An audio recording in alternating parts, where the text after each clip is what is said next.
बिस्मिल्लाहिर्रहमानिर्रहीम। अस्सलाम वालेकुम दोस्तों, मैं मुस्तफा मैदान के प्लेटफॉर्म से अपने सेगमेंट। अब आगे क्या होगा जनाब, ये चैनल आपके लिए है, आप इस चैनल के लिए हो।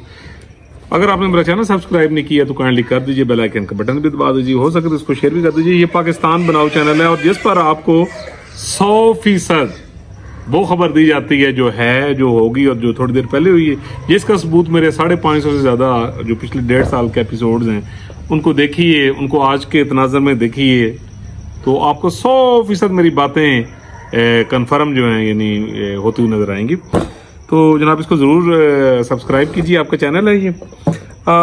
जैसे कि आपको पता है जनाब के काजी फैज़ ईसा साहब, इज़्ज़त-माब चीफ जस्टिस ऑफ पाकिस्तान, अपनी जो उनकी ऑफिशियल जिम्मेदारी हैं उनसे सबकदोश हो गए हैं और जस्टिस अफरीदी साहब जो हैं यानी वो as a chief justice of Pakistan की सीट पर तशरीफ ला चुके हैं। तो तरह तरह जनाब लोग का यानी अपना एक माइंड सेट है, ठीक है जी, हर कोई अपने माइंड सेट के मुताबिक बात करता है। तो डेफिनेटली ये आज इसको हुक्म अज़ां, इसने आपके साथ वही बात करनी है, प्रूफ के साथ बात करनी है। किसी की अगर पर्सनैलिटी को भी प्रूव करना है तो पिछला पूरा रेफरेंस देना है। तो जनाब काजी साहब के खिदमत अक़दस में ये मेरा दूसरा वीलॉग है। पहला वीलॉग था लास्ट ईयर 2023 में जुलाई में, जब ये विजदान स्टार्ट किया था तो मैंने नामजद चीफ जस्टिस ऑफ पाकिस्तान और जो दस्तूरी जजेस हैं उनसे मैंने कुछ इल्तमास की थी।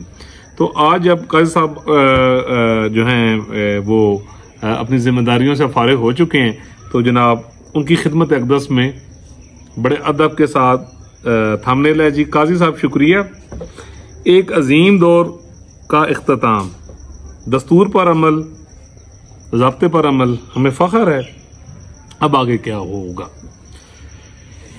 जी। एक्चुअली यानी हमारा यानी जो कौमी मसला है, मैं एक अक्सर कहता हूँ कि हमारी अनफॉर्चुनेटली अवाम का एक जो ह्यूज नंबर है वो दस्तूर तारीख से यानी उन्हें इतना शगफ नहीं है, उनके पास इतनी मालूमात नहीं है। तो हमारे जो ज़्यादातर डिसीजंस होते हैं, जो हम फैसले करते हैं, वो एक टर्मिनोलॉजी है ना, जैसे येलो पैट्रियाटिज्म होता है, येलो जर्नलिज्म होता है, इसी तरह मेरी टर्मिनोलॉजी जो मैंने कुछ वर्ड्स यहीं से क्रिएट किए कि येलो इमोशनलिज्म, येलो रिलीजियसिज्म, ये 2-3 टर्मिनोलॉजी हैं कि जिनका यानी हम यूज करके तो नेगेटिविटी की तरफ जाते हैं। तो हमारा एक मिजाज यानी बन चुका है, कौमी मिजाज बन चुका है कि 75 ईयर्स क्योंकि यहाँ दस्तूर की अमलदारी नहीं हुई, पाकिस्तान के कौमी मुजरमों ने जिस तरह अवाम को शऊर, तालीम और दस्तूर की समझ से यानी दूर रखा, तो उसकी वजह से वो हमारे अंदर एक डेवलपमेंट नहीं हो सकी। अच्छा, मैं एजुकेशन से रिलेटेड हूँ पिछले यानी 25-26 साल से, तो एलीट क्लास स्कूल्स में पढ़ाया, अब एक अपना दायरा भी चला रहा हूँ। बड़ा थॉरली मैंने इस चीज़ को ऑब्जर्व किया कि हमारी ग्रास रूट लेवल से क्योंकि ग्रूमिंग नहीं है, जितना एजुकेशन सिस्टम है एलीट क्लास एजुकेशन सिस्टम को छोड़ के, सिटी, बीकन और ये जो बड़े अदारे हैं इनको छोड़कर ये जितना पाकिस्तान में सिस्टम चल रहा है ये कौम तबाही प्रोग्राम है, यहाँ पर कोई ग्रूमिंग नहीं है, ठीक है जी। और यानी पेरेंट्स का एक यानी माइंड सेट है, बच्चे नू बनाना है, बच्चे नू वो बनाना है, बच्चे नू वो बनाना है, अच्छा बच्चे का ब्याह इत्थे करना है, ठीक है जी। अच्छा, ये चीजें मैं आपको क्यों बता रहा हूँ कि डेफिनेटली ग्रूमिंग ना होने की वजह से डिसीजन पावर नहीं बन सका। अच्छा, किताब के साथ हमें कोई शगफ नहीं है, हिस्ट्री के साथ हमें कोई शगफ नहीं है। आप किसी भी पाकिस्तानी से पाकिस्तान के हवाले से पूछ लें तो मुझे पता है उसे नहीं आता। ये मैं आपको बीइंग एजुकेशनिस्ट अपना 25-26 साल का एक्सपीरियंस बता रहा हूँ।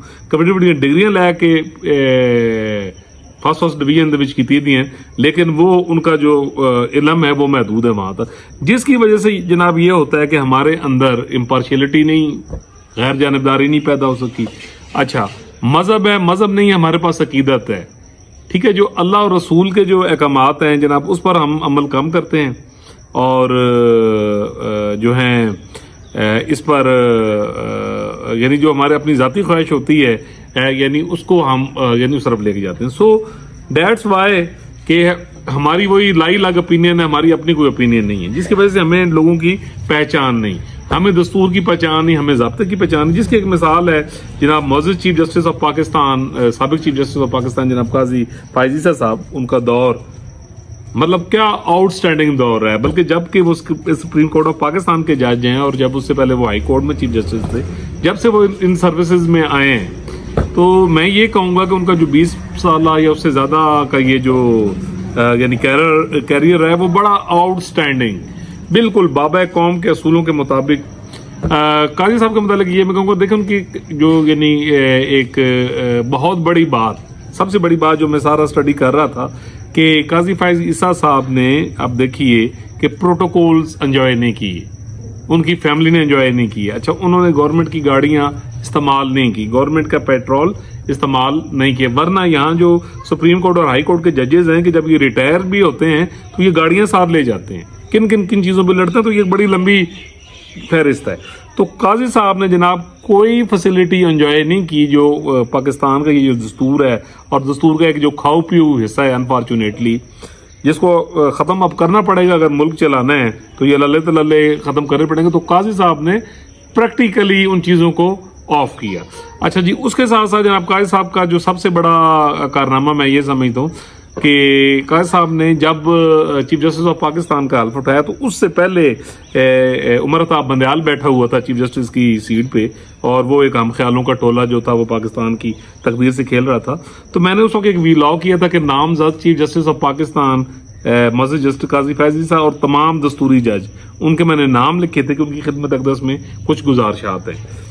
तो काजी साहब की खिदमत अक़दस में आप मेरा वो यानी विजिट करें लास्ट ईयर जुलाई के अंदर जो था, उसमें आप चीजें देखें कि जो पाकिस्तान की प्रॉब्लम्स मैंने देखी, जिस किस्म के मामलात थे, काजी साहब के पास 13 माह का वक्त था, और उसमें मैंने उनसे ये भी रिक्वेस्ट की कि मुझे पता है कि 13 माह आपके पास हैं, आप एक्सटेंशन नहीं लेंगे, आप सबूत के तौर पर आप मेरा वो व्लॉग देख सकते हैं कि मुझे पता है कि आप 13, मुझे तो पता है, मेरे वजदान में मुझे पता है कि आप 13 माह से आगे नहीं जाएंगे। तो हजूरे वाला इसमें कुछ मामलात हैं, कम से कम आप वो सीधा कर सकते हैं। तो उसमें मैंने सबसे पहली रिक्वेस्ट जो की थी जनाब की खिदमत अक़दस में, वो भुट्टो रेफरेंस था कि शहीद जुल्फ़िकार अली भुट्टो, जिनको पाकिस्तान के आइन के गद्दारों ने और अदालतों में बैठे हुए सहूलतकार और गद्दारों ने कत्ल किया, और वो जो अदालती कत्ल है सर, उस रेफरेंस पर यानी फैसला कीजिए आइन और कानून के मुताबिक। तो काजी साहब ने जनाब फुल कोर्ट मीटिंग बुलाई और फुल कोर्ट के थ्रू उसका डिसीजन उन्होंने फरमाया, ठीक है जी, बिल्कुल आइन और कानून के मुताबिक जो उनकी डोमेन थी। उसके साथ साथ जनाब दूसरी मेरी गुजारिश ये थी कि जैसे इफ्तिखार चौधरी के ज़माने से और उससे पहले भी, और फिर जो साकिब नसार, गुलजार, खोसा, बंदयाल ग्रुप, ये जितना टोला था, कि जिस तरह इन्होंने कोर्ट्स को यानी सियासत के लिए इस्तेमाल किया, तो मैंने काजी साहब की खिदमत अक़दस में ये कहा था कि सर आप अपना यानी रोल प्ले करें और इस अंदाज के साथ लेके जाएं कि जो अदालत है वो इन सियासी मामला से दूर हो, और आपके पास ताकत है, आपको पता है वो किस तरह कानून की ताकत यूज करनी है, ताकि अवामुन नास के जो मामलात हैं उसमें उन्हें रिलीफ मिले। तो मैं ये समझता हूँ कि जो काजी साहब का रवैया रहा है, ठीक है जी, कॉन्स्टिट्यूशनल जैसे राय उन्होंने कानून पे अमल किया है, तो उन्होंने वो जो दूसरा टोला था उस टोले की दाल गलने नहीं दी जो गैर जमहूरी तरीके के साथ अपना तसल्लुत बरकरार रखना चाहता था। तो आप देखिए कि एक कॉन्स्टिट्यूशनल बेंच बन गया है, इंशाल्लाह आईनी अदालत भी बनेगी, और आप देखेंगे कि अवाम के जो हैं वो रैपिडली चलेंगे, जो यानी केसेस होंगे, तो ये आने वाले 3-4 महीनों में जो है यानी आपको उसमें डेवलपमेंट होती नजर आएगी।